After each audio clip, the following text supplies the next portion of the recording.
আসসালামু আলাইকুম। কেমন আছেন সবাই? সবাইকে রমাদান মুবারক।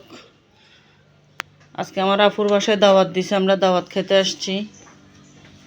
আমার আপুর ঘরে ঢোকার জায়গা নেই, রান্নাঘরে দেখেন সব কিছু, তার শৌখিনতা বেশি। আমাদের জন্য ইফতারের আয়োজন করতেছে।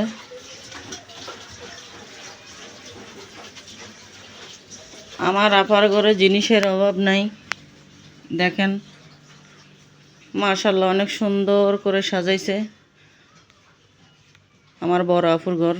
সবাই দোয়া করবেন। এটা আমার আপুর মেয়ে, ওনার একটাই সন্তান, আর উনি এখন আমাদের জন্য রান্নাঘরে কাজ করতেছে।